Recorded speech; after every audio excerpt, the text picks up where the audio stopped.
was, or something like that. I can almost remember. But I didn't want to interrupt, you know, break it up with bullshit.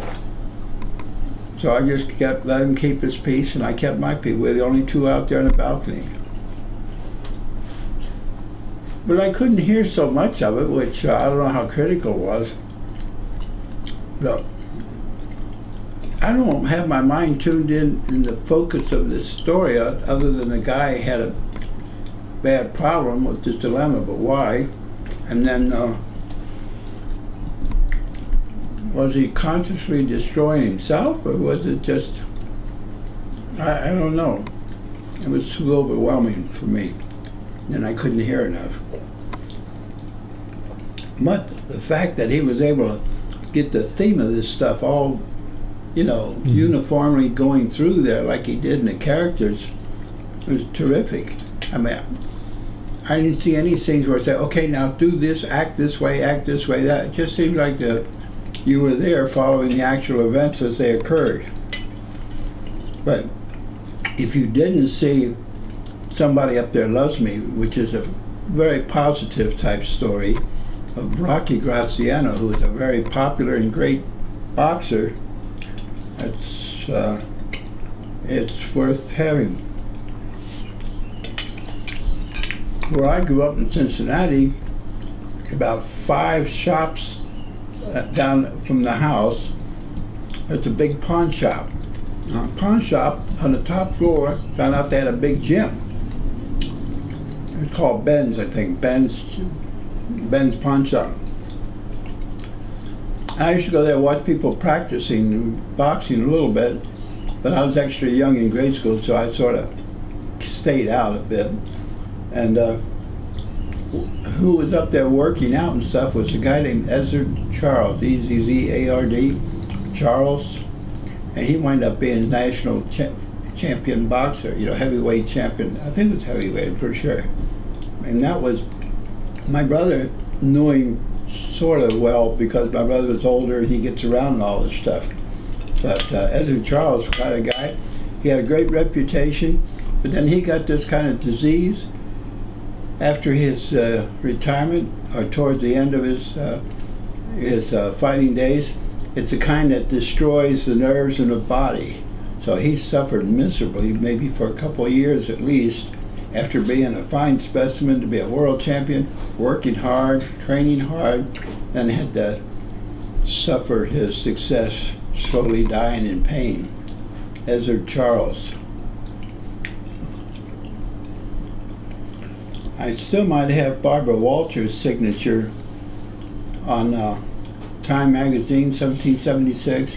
I was down by the White House when she was being interviewed by some people, and I indirectly cornered her, just followed her as she was escaping from one group. And I told her, I says, excuse me, Mrs. Walters, I says, but I don't mean to interrupt you, but since I lost a lot of sleep watching your programs, you know, watching your programs, I said, could I have your autograph? Who was that? Barbara Walters. Oh, yeah, you told me that. She gave me an autograph. Where is it? Well, I might have passed it on to somebody else who appreciated it more, I'm not sure.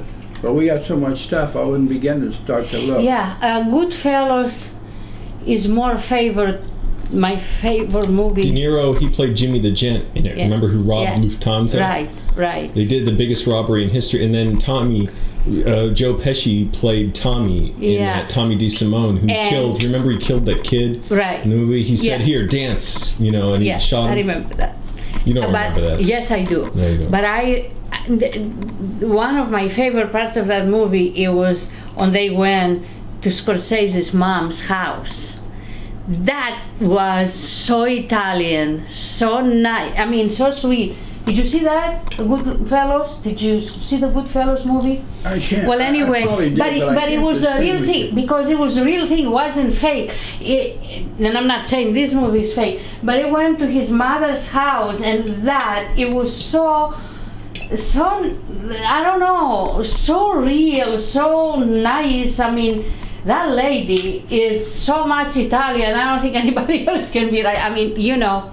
It's so nice, and I really respect that so much.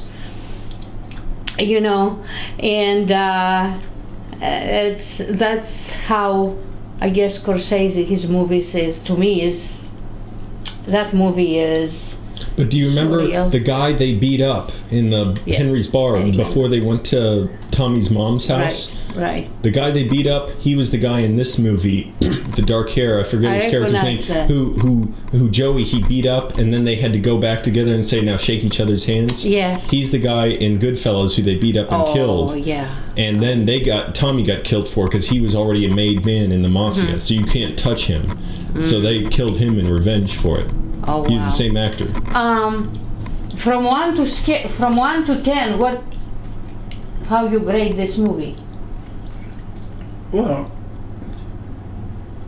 10. I would say 10 in the respect of following closely a story. Oh boy, wait a minute, let me say something. I gotta get my thoughts together. Yeah. And it was like watching a river flow, you know, and escape one corner, rock down here. It was dark. It was dark, rough. Angry Grandpa just made salsa in a video. There's the jars of his salsa. Oh. I say, okay, Angelo, I give 9.5. Okay. Just because the F word, that's it. But now I'm getting it more, you know. I mean, these guys, they grew up rough. I mean, oh my gosh, they have rough childhood. There is no way. I mean, what are you gonna do? Yeah, how do you think Jake grew up? Oh, poor thing, my God. He must be so unhappy in his life. He must have an unhappy life. Yeah. He must have unhappy life. You like this? Yeah, it's very good. So. But the Italians I grew up, they cuss and swear at each other more out of fun than anything. No, I know. In Greece they do. You know, they do. But it does. Yeah, like you say, it doesn't mean anything. They just talk like. What one saying they're arguing about a point. Nah, you test to the shekko, test to the shekko. What the heck is that? What is that? I mean, you got the brains of a jackass. The head of a jackass. Say that again. Tester shekko. I can't speak with this one. Okay, hold on. Test to the shekko. Say that again. Brains of a jackass. Say that again. I can't. My mouth. Oh, well, there's crumbs. Oh, gee whiz. These crumbs is here. Don't drip it on the carpet. Put the. And now you get into the black culture. Now they have their own way of getting into sounds and making them. Tester secco. I'll look it up for you there. Testa means like head, doesn't it? Yeah, well. Testa de shekko, yeah. Oh, testa de shekko. Oh, yeah. Okay. Because I want to say it to somebody. Well, you got to say it in a funny way. I will, and nobody knows what it is. Okay, testa. Like this is testicles, right? Well, it's the head. It's the head. Testa, and de means of. See, it's coming to me now, but I had. Oh. You got to shut up long enough for me to think it through. And shekko is the sheep or jackass. Sometimes they'll say it in a friendly way. They'll be in the marketplace and somebody will be walking down the street or driving by. Hey, that's the shack, okay, these sheep. Yeah, he called me a jackass, brains of a jackass. What do you say? Or how are you? Or something. Yeah, it makes it fun to be able to have colorful. All right, I gotta go. Where are you going?